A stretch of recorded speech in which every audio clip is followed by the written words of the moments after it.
Hello बच्चों, बहुत बहुत आपको गुड मॉर्निंग। ठीक, आज हम लाए हैं क्लास 11th का third chapter classification of elements and periodicity of properties. तो क्लासिफिकेशन ऑफ एलिमेंट्स की हमें क्या ज़रूरत पड़ी, क्यों हम इसको क्लासीफाई करते हैं। तो 1802 में लगभग 31 एलिमेंट्स हो गए थे। तो अब उनकी प्रॉपर्टीज़ को याद रखना बहुत ही मुश्किल था, उनके नेचर को याद रखना बहुत ही मुश्किल था। बहुत सारे एलिमेंट्स हो रहे थे, धीरे धीरे नई नई डिस्कवरी हो रही थी, तो उनकी प्रॉपर्टीज़ को याद रखना मुश्किल था। तो उनको एक ऑर्डर में अरेंज किया गया, किसी के इंक्रीजिंग ऑर्डर या किसी के डिक्रीजिंग ऑर्डर, या हम यही कह सकते हैं सीधे सीधे कि एक ऑर्डर में अरेंज किया गया।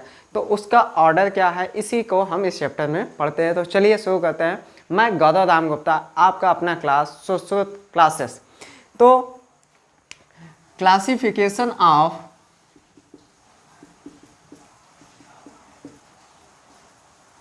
Elements and periodicity of properties।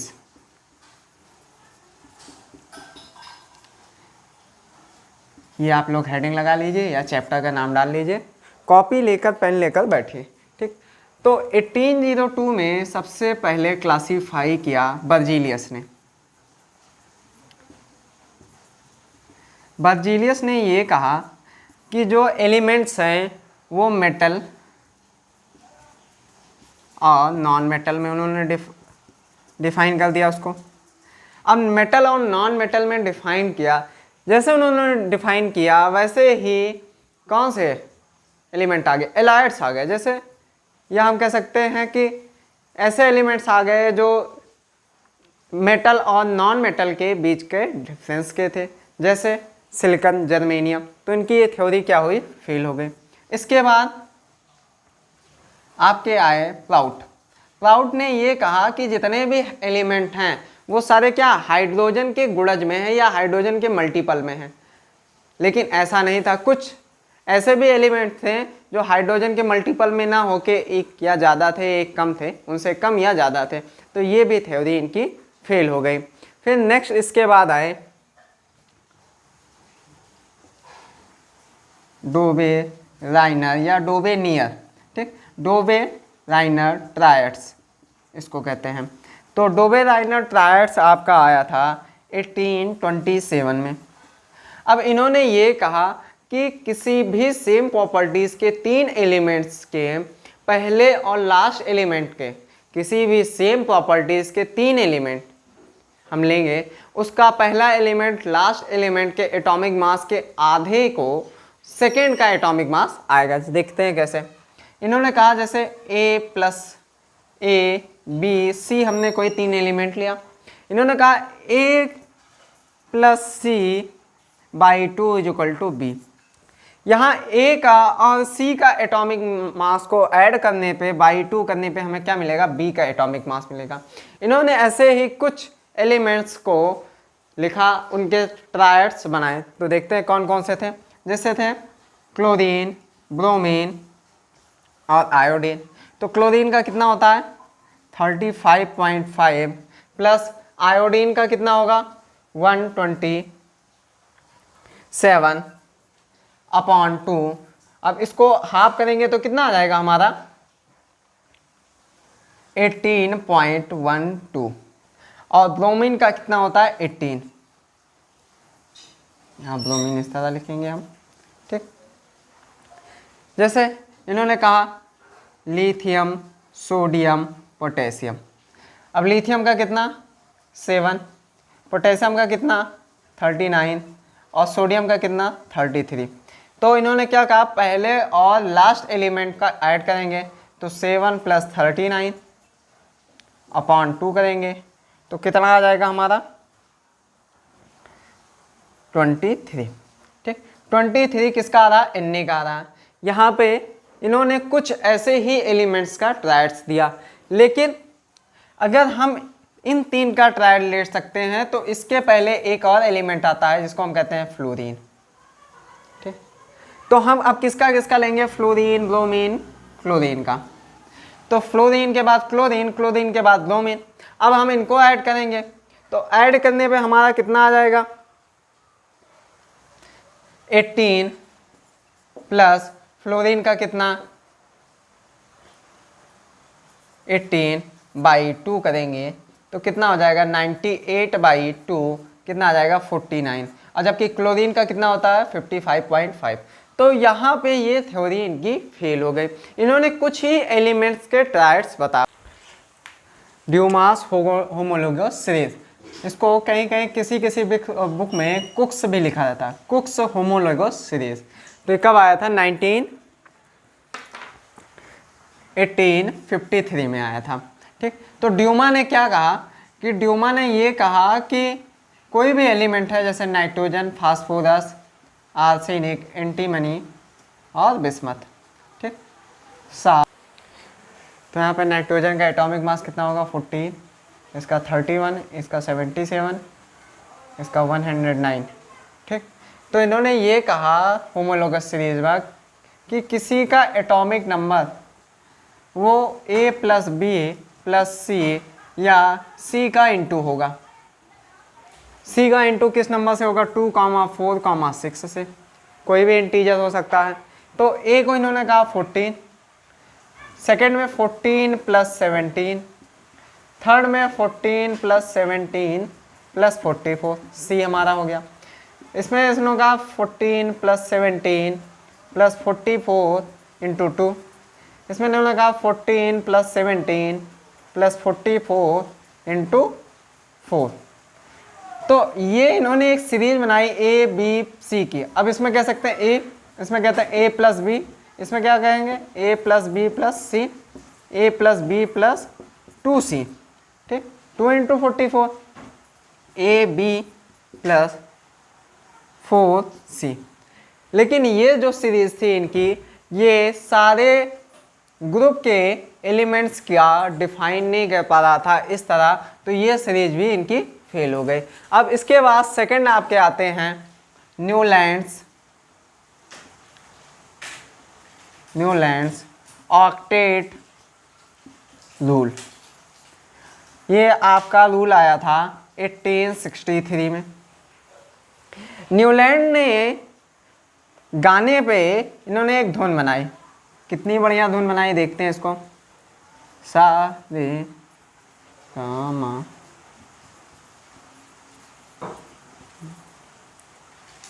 तो कोई भी नेचर में या कह सकते हैं कोई भी यूनिवर्स में कोई भी गीत संगीत होगा कहीं भी, तो इसमें यही 7 सुर होंगे। कौन कौन से, सा रे गा मा पा धा नी। तो इन्होंने इसी के बेस पे क्या किया, एलिमेंट्स को डिफाइन किया। कैसे, lithium, beryllium, boron, carbon, nitrogen, oxygen, fluorine, sodium, magnesium, aluminium, silicon, phosphorus, sulphur, fluorine. इन्होंने ये कहा कि ये तत्व कह सकते हैं कि कोई भी इसमें एलिमेंट अपने आने वाले 8वें एलिमेंट्स के साथ क्या करेगा, वही नेचर जो शो करेगा जो उसका नेचर है। जैसे लिथियम के बाद 8वां एलिमेंट कौन सा आएगा, 1 2 3 4 5 6 7 8, ठीक, 1 2 3 4 5 6 7 8। तो लिथियम और सोडियम क्या है, नेचर में सेम है, एल्कलाई मेटल्स हैं। ऐसे हम ले सकते हैं कार्बन का, 1 2 3 4 5 6 7 8। तो कार्बन किससे मैच करता है, सिलिकॉन से, दोनों क्या है, टेट्रावैलेंट है। इसी तरह नाइट्रोजन पेंटावैलेंट, फास्फोरस पेंटावैलेंट, ठीक, एक ही नेचर शो कर रहे हैं। लेकिन ये थ्योरी भी फेल हो गई। क्यों फेल हो गई, क्योंकि इसके बाद यहाँ पे नोबल गैसेस की खोज हो गई थी, डिस्कवरी ऑफ नोबल गैसेस। इनकी थ्योरी के ही जस्ट बाद में ही किसकी खोज होगी, नोबल गैस कौन कौन से थे, हीलियम, नियॉन, आर्गन, ठीक। अब हम देखते हैं 8वां तत्व तो क्या वही नेचर शो करता है जो एलिमेंट का है, 1 2 3 4 5 6 7 8। तो यहाँ पे इनकी थ्योरी ये फेल हो गए। क्यों, क्योंकि अब 8वां क्या एलिमेंट आ रहा है, न्यूलैंड्स, नियॉन आ रहा है, तो न्यूलैंड का ये ऑक्टेट रूल फेल हो गया, ठीक।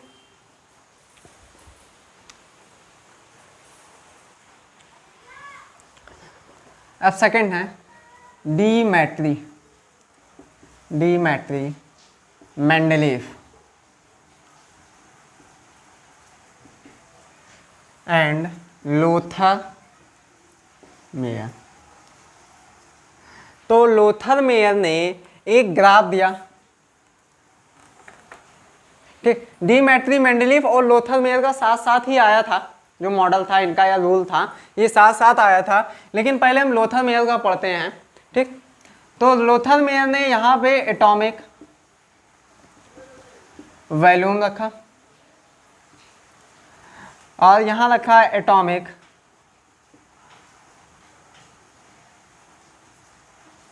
मास एएमयू में। इधर से इधर एटॉमिक मास का इंक्रीजिंग ऑर्डर है, इधर से इधर क्या है एक्स एक्सिस पे एटॉमिक वॉल्यूम का इंक्रीजिंग ऑर्डर है। तो इन्होंने एक ग्राफ दिया कुछ इस तरह। इन्होंने यहाँ पे लिथियम रखा, यहाँ पे बेरिलियम, यहाँ पे इन्होंने सोडियम रखा, यहाँ पे पोटेशियम रखा, यहाँ पे रूबिडियम और यहाँ पे सीजियम। नीचे इन्होंने फ्लोरीन, ब्रोमीन और आयोडीन जैसे कम एटॉमिक वैल्यू वाले को एटम रखे। यहाँ पे इन्होंने रखा बेरिलियम, मैग्नीशियम, कैल्शियम, इंस्टांसियम। इस तरह इन्होंने ग्राफ दिया।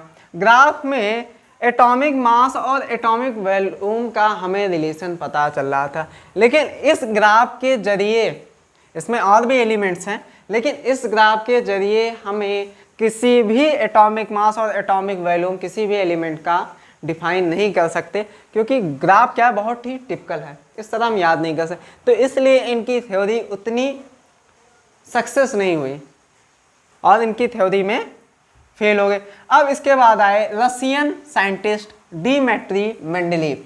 तो डिमेट्री मेंडलीव ने एटॉमिक मास के इंक्रीजिंग ऑर्डर में एलिमेंट्स को अरेंज किया और एक सीरीज दी। वो सीरीज आई थी इनकी 1871 में, जिसको कहते हैं मेंडलीव्स मूल आवर्त सारणी, ठीक, या मेंडलीव मेन पीरियोडिक टेबल 1871 में। तो मेंडलीव की अब पीरियोडिक टेबल देखते हैं। ये आपकी है मेंडलीव्स ओरिजिनल पीरियोडिक टेबल। ये कब आई थी? 1871 में, ठीक। देखिए 1871 में से आज तक जो मेंडलीव्स की ओरिजिनल पीरियोडिक टेबल है उसमें बहुत से चेंजेस हुए हैं, ठीक। तो इसमें बहुत से चेंजेस होने के कारण बहुत से एलिमेंट्स को या उनके प्लेस को या उनके ग्रुप को क्या कर दिया गया है, अलग कर दिया गया है। तो हमें बहुत ही ज़्यादा अपडेटेड पीरियोडिक टेबल देखने को मिलता है। ये हमने ओरिजिनल पीरियोडिक टेबल बनाया है, इसमें बाकी एलिमेंट्स भी हैं, ठीक। देखिए इनका पीरियोडिक टेबल 12 पीरियड में था और 8 क्या था, 8 ग्रुप में था। 1 2 3 4 5 6 7 8 ग्रुप में इनका पीरियोडिक टेबल क्या था, डिफाइन था। तो इस पीरियोडिक टेबल की खास बात क्या थी, इन्होंने इसको एटॉमिक वेट के इंक्रीजिंग ऑर्डर में अरेंज किया, ठीक। एटॉमिक ऑर्डर में इंक्रीज करने के साथ साथ इन्होंने कुछ एलिमेंट्स के लिए प्लेस छोड़ दिए, जैसे पोटेशियम इसका 40 हो गया, इसका 39 हो गया, इसका 44 हो गया, यहाँ 46। इन्होंने 44 के लिए जगह छोड़ दिया।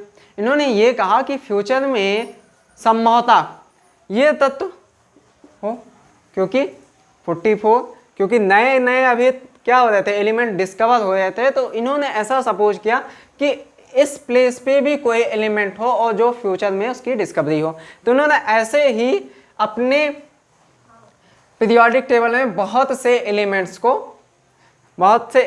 के लिए प्लेस को छोड़ दिया जो कि खोज नहीं हुए थे। इन्होंने कुछ यहाँ पे एलिमेंट जैसे फेरस, कोबाल्ट, निकेल को एक ही ग्रुप में रख दिया। इनके पीरियोडिक टेबल से हमें RO, RO, R2O, RO3, ठीक, RO4 का क्या मिला, ऑक्साइड हमें मिला। इनसे हमें वैलेंसी का भी पता चला कि 1 से 4 तक बढ़ रही है और 4 से 3 तक फिर क्या हो रही है, घट रही है। इनसे हमें वैलेंसी की भी जानकारी मिलती है इस पीरियोडिक टेबल से। लेकिन पीरियोडिक टेबल के साथ साथ इसमें कुछ डिफेक्ट्स भी थे। डिफेक्ट्स कैसे थे, जैसे आइसोटोप्स एंड आइसोबार्स की डिस्कवरी हुई। जब आइसोटोप्स और आइसोबार्स की डिस्कवरी हुई तो हमें यह पता चला कि एक एटम के कई आइसोटोप्स होते हैं, जैसे 1H1, 1S2, 1S3। 1H1 इसको हम कह सकते हैं, इसको 1S2 और इसको 1S3। तो एटॉमिक वेट बढ़ रहा है तो हम इस तरह इनको इंक्रीजिंग ऑर्डर में लिख सकते हैं। लेकिन अगर इसी तरह सारे एलिमेंट्स का हो गया तो ये क्या हो गए, ये तो आपका पीरियोडिक टेबल खराब हो जाएगा। ठीक, आइसोबार्स की मतलब जिसके क्या हो, एटॉमिक मास क्या हो, एक कंफर्म हो। आइसो मतलब सेम होता है और बार मतलब होता है मास। ठीक, इसको कहते हैं सेम। टोप्स का मतलब होता है प्लेस, जिसका प्लेस सेम हो जबकि मास क्या हो, डिफरेंट हो, और सेम मास हो जबकि प्लेस क्या हो, डिफरेंट हो। जैसे हम पोटेशियम में कह सकते हैं कि एटॉमिक मास सेम होता है, पोटेशियम का 40, कैल्शियम का 40 और आर्गन का भी हम 40 कहते हैं। ठीक, तो पोटेशियम का 19, कैल्शियम का 20 और आर्गन का 18 एटॉमिक नंबर होता है, जो कि क्या है, हमारा सेम मास है लेकिन डिफरेंट एटॉमिक नंबर है। तो वो हमारा क्या हो गया, आइसोबार। तो आइसोटोप्स और आइसोबार्स की डिस्कवरी होने के बाद ये थ्योरी फेल हो गई। साथ ही साथ पीरियोडिक का मतलब क्या होता है ये जानिए। हम कहते हैं पीरियोडिसिटी। पीरियोडिसिटी या पीरियोडिक, हिंदी में कहते हैं इसको आवर्ती फलन। तो पीरियोडिसिटी का मतलब होता है कि किसी भी एलिमेंट्स का एक निश्चित टाइम के बाद, एक डिफिनिट टाइम के बाद उसकी प्रॉपर्टीज का फिर रिपीट होना। ठीक, उसकी प्रॉपर्टीज का फिर रिपीट होना, यही या तो उसकी क्या कहलाती है, पीरियोडिसिटी या आवर्ती फलन। देखिए यहाँ एक टाइम के बाद क्या हो रहा है, लिथियम से सोडियम, फिर पोटेशियम, फिर कॉपर। हाँ, इस तरह इसका क्या हो रहा है, नेचर शो हो रहा है। Be+2 बनाता है, Mg+2 बनाता है और कैल्शियम भी +2 बनाता है। तो इसकी बैलेंसी हमें यहाँ से पता चल रही, यहाँ से एक बैलेंसी, यहाँ 2, यहाँ 3, यहाँ 4, फिर 3, 2, 1, ये इनकी बैलेंसी शो किया मेंडलीव्स के। अब यहाँ पे मोजले ने एक एक्सपेरिमेंट किया, कैथोड रेस पे एंटी कैथोड रेस डाल के, तो वहां से उन्हें एक्स रेस मिला जो अलग अलग एलिमेंट्स के लिए क्या था, अलग अलग था। तो इन्होंने एक्स रेस को क्या बताया कि अलग अलग एलिमेंट्स के लिए जो एक्स रेस का वेव है या एक्स रेस का जो कैरेक्टर है वो अलग अलग एलिमेंट के अलग अलग है। तो एक्स रेस किस पे डिपेंड करता है, जेड पे। जेड क्या है, एटॉमिक नंबर। तो मोजले ने ये कहा कि किसी भी एटम का जो कैरेक्टरिस्टिक फीचर है या पीरियोडिसिटी है वो डिपेंड करेगा किस पे, एटॉमिक नंबर पे, ना कि एटॉमिक वेट पे। तो इनका ये पूरा मेंडलीव की थ्योरी फेल हो गई। तो अब मोजले ने एक नई पीरियोडिक टेबल दी। ठीक, अब उसको हम बनाते हैं।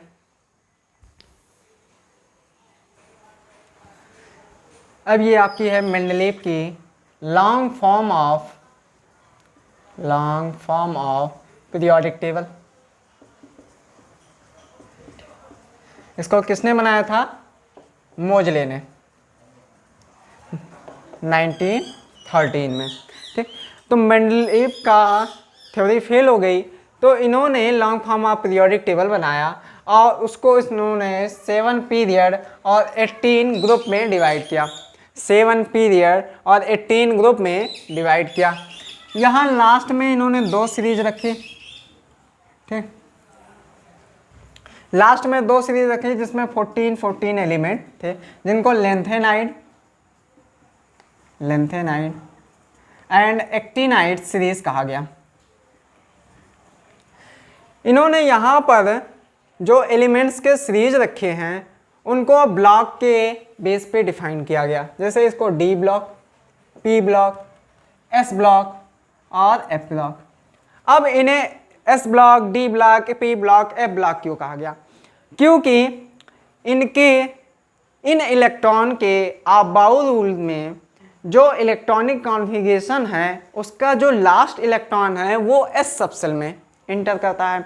तो जिन एलिमेंट्स के लास्ट इलेक्ट्रॉन एस सबसेल में इंटर करते हैं उन्हें एस ब्लॉक एलिमेंट, जिनके लास्ट इलेक्ट्रॉन पी सबसेल में इंटर करते हैं उन्हें पी ब्लॉक एलिमेंट, जिनके में डी में प्रवेश करते हैं उनको डी, और जिनमें एफ में करते हैं एफ। इस तरह हम करते हैं। अब एस में 2 सीरीज है आपकी, कौन कौन सी? फर्स्ट ए और सेकंड ए।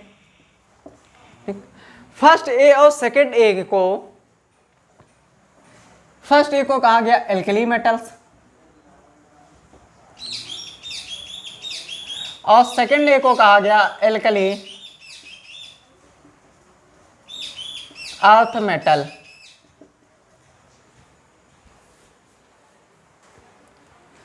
अब इनको एल्कली अर्थ मेटल और एल्कलाई मेटल्स क्यों कहा गया? एल्कलाई मेटल्स, अब इन जितने एलिमेंट्स है hydrogen, lithium, sodium, potassium, rubidium, caesium, francium, इनको एटॉमिक वेट के इंक्रीजिंग ऑर्डर में रखा गया है, ठीक। वहाँ NH का कितना होता है? 1, हीलियम का 2, lithium 3, beryllium 4, boron 5, carbon 6, nitrogen कितना होगा? 7, ऑक्सीजन 8, फ्लोरीन 9, नियान 10। तो इन्हें एटॉमिक नंबर के इंक्रीजिंग ऑर्डर में रखा गया। अब एल्कलाई मेटल्स क्यों कहते हैं? क्योंकि जितने भी इन मेटल्स के, इस ग्रुप के जितने भी एलिमेंट्स हैं वो क्या शो करते हैं? ऑक्साइड शो करते हैं, और जो इनका ऑक्साइड होता है वो बेस होता है। बेस को हम क्या कहते हैं? क्षार, हाँ, और एल्कलाई का भी क्या हुआ? क्षारक। तो इसलिए इनको कहते हैं एल्कलाई मेटल्स। अब सेकंड है alkali earth metals. Alkali earth metals इस सीरीज को क्यों कहते हैं? सेकंड ए को इसलिए कहते हैं कि यहाँ पर डायगोनल रिलेशनशिप देखने को मिलता है, जैसे लिथियम, बोरान, कार्बन, लिथियम के बाद beryllium, boron, carbon, nitrogen, oxygen, fluorine, उसके बाद sodium, magnesium, aluminium, silicon, phosphorus, sulphur, chlorine. तो इन एटम्स में डायगोनल रिलेशनशिप, डायगोनल मतलब तिरछा रिलेशनशिप देखने को मिलता है, जैसे लिथियम मैग्नीशियम के साथ बेरिलियम, कार्बन फास्फोरस के नाइट्रोजन सल्फर और ऑक्सीजन क्लोरीन के साथ। अब इनके जितने भी बेस हैं, जैसे लिथियम का बेस मैग्नीशियम से, उसी तरह बेरिलियम का ऑक्साइड जो है एल्युमिनियम के ऑक्साइड की तरह होता है, ठीक। जैसे BeOH और एल्युमिनियम OH का जो ऑक्साइड होता है लगभग सेम होता है। तो एल्युमिनियम क्या है? सबसे ज़्यादा अर्थ में पाए जाने वाले मेटल हैं, तो इसीलिए इनको क्या कहा गया? Alkali earth metal. और ये आपका जो रिलेशनशिप है इसको कहते हैं डायगोनल रिलेशनशिप, जो कि बहुत इंपॉर्टेंट है। कभी कभी पेपर में पूछ भी लिया जाता है कि इन एलिमेंट्स में से कौन किसके साथ डायगोनल रिलेशनशिप शो करेगा। अब इसके बाद इनका इलेक्ट्रॉनिक कॉन्फ़िगरेशन होगा क्या? 1s1 कहेंगे इसको, NS1, जिसमें एस में एक इलेक्ट्रॉन जाते हैं उन्हें हम फर्स्ट ए सीरीज कहेंगे, जो जिसका इलेक्ट्रॉनिक कॉन्फ़िगरेशन NS1 होता है। जबकि सेकेंड ए का क्या होता है? NS2 होता है इलेक्ट्रॉनिक कॉन्फ़िगरेशन।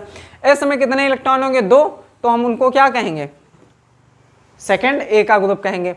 अब पी ब्लॉक की बात करते हैं।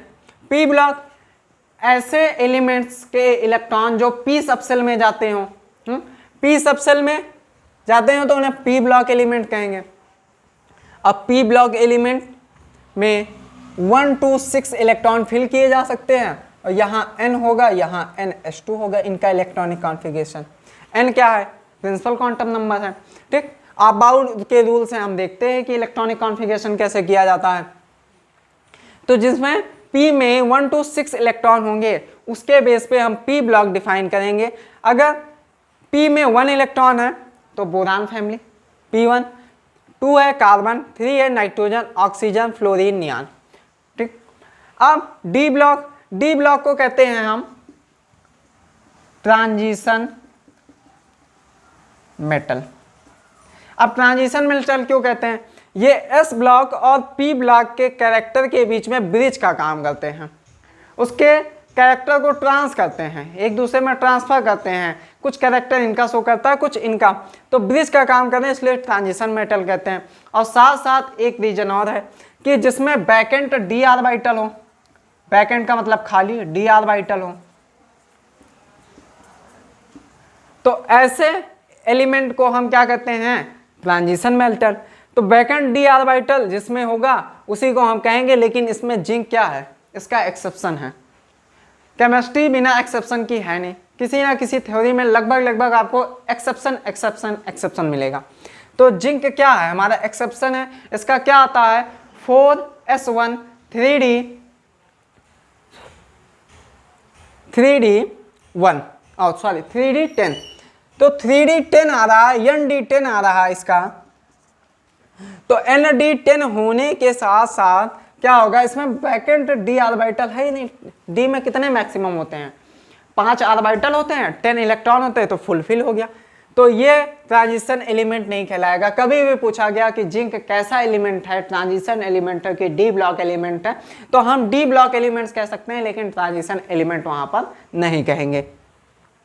एफ ब्लॉक, अब एफ ब्लॉक में यहीं से ही मेटल्स को यहाँ 51 से 71 तक और इसके आगे यहाँ से लेकर यहाँ तक के एलिमेंट्स को निकाल कर यहाँ पर रखा गया है। जैसे हम इसको कह सकते हैं 90 से 103 तक के एलिमेंट्स को निकाल कर नीचे रखा गया है। इनको हम कहते हैं इनर ट्रांजिशन मेटल। अब इनर ट्रांजिशन मेटल क्यों कहते हैं? ये ट्रांजिशन मेटल है, इन्हीं मेटल्स के बीच में जितने भी डी ब्लॉक के एलिमेंट हैं सारे मेटल नेचर शो करते हैं, कुछ को छोड़ के। जैसे Hg आपका एक एक्सेप्शन हो गया, जो रूम टेम्परेचर पे क्या है? मेटल होने के साथ साथ क्या है? लिक्विड है। ठीक, इनर ट्रांजिशन मेटल यहीं से ये निकाल के रखे गए हैं और ये क्या है? रेडियो एक्टिव एलिमेंट है। और इनका क्या ग्रुप है? हम कह सकते हैं कि एफ ब्लॉक शो करते हैं। इनका जो लास्ट इलेक्ट्रॉन है वो एफ सर्कल में जाता है, कहाँ? NF1 to 14। अब इसके आगे भी इलेक्ट्रॉनिक कॉन्फ़िगरेशन होंगे, लेकिन अभी आप इतना ही जानिए कि NF1 to 14 होगा। जब इसके आगे हम एक एक ग्रुप की बात करेंगे तब वहाँ पे हम पूरा आपको इलेक्ट्रॉनिक कॉन्फ़िगरेशन बताएंगे। अब ये पीरियोडिक टेबल है। पीरियोडिक टेबल में इसको हम कहते हैं बोरान फैमिली, इस सीरीज को।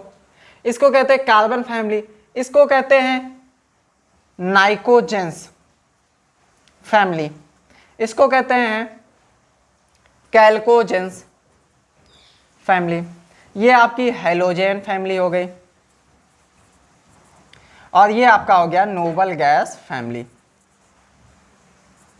नोबल गैस फैमिली मतलब एक ग्रुप को यहाँ फैमिली की तरह डिनोट किया गया। बोरान फैमिली में बोरान, एल्यूमिनियम, गैलीनियम, जर्मेनियम, यहाँ पे अदर एटम इंडियम आए हैं, टिन आएंगे। ऐसे तब carbon, silicon, germanium, nitrogen, phosphorus, arsenic, bismuth, oxygen, sulphur, selenium, tellurium, fluorine, chlorine, bromine, iodine, actinium. तो ये सारे फैमिली की तरह शो होते हैं, तो इनको एक फैमिली का नाम दिया गया। अब पीरियोडिक टेबल क्या है कि पीरियोडिक टेबल को ग्रुप में डिवाइड किया गया 18 ग्रुप में। अब 18 ग्रुप कौन कौन से वो देखते हैं, और उनको याद करने का सबसे अच्छा तरीका, एक बहुत अच्छी सुपर ट्रिक है, आगे देखिए।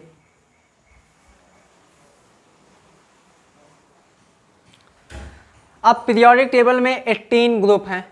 First A, second A, third B, fourth B, fifth B, six B, seventh B, 8, 9, 10। First B, second B, third A, fourth A, fifth A, six A, seventh A और 0। अगर हम जाए तो इस तरह भी लिख सकते हैं 1, 2, 3, 4, 5, 6, 7, 8, 9, 10, 11, 12, 13, 14, 15, 16, 17, 18। 18 ग्रुप हो गए और कितने पीरियड हो गए? 7 पीरियड हो गए। अब इनको याद करने के लिए सबसे अच्छा एक सुपर ट्रिक क्या है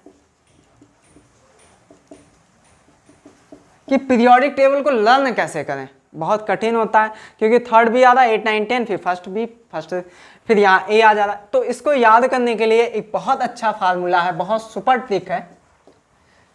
12A 37B 8 9 10, 12B 37A और 0। तो 12A का यहाँ मतलब क्या हुआ, बहुत सुपर ट्रिक फार्मूला, ये आपको कहीं नहीं मिलने वाला है। तो 12A का मतलब क्या हुआ, फर्स्ट ए और सेकंड ए। 37B का मतलब क्या हुआ, थर्ड से लेके 7th तक कौन सा ग्रुप होगा, बी ग्रुप होगा। फिर 8 9 10, फिर फर्स्ट बी, फिर सेकंड बी, फिर थर्ड ए से लेके 7th तक कौन सा ग्रुप होगा, ए ग्रुप, और फिर 0। ये हमारा बहुत ही अच्छा क्या कह सकते हैं कि एक फार्मूला है याद करने के लिए पीरियोडिक टेबल का, कोई एक्सेप्शन नहीं होने के साथ साथ। ठीक, अब हम किसी भी एलिमेंट्स का पीरियड, ग्रुप नंबर और ब्लॉक नंबर कैसे डिफाइन करेंगे। हमने अबाउ रूल पढ़ा है, तो अबाउ रूल में क्वांटम नंबर और एजीमुथल क्वांटम नंबर, दो क्वांटम नंबर हैं, principal quantum number, azimuthal quantum number. N S हो सकता है, एन पी हो सकता है, एन डी हो सकता है, एन एफ हो सकता है।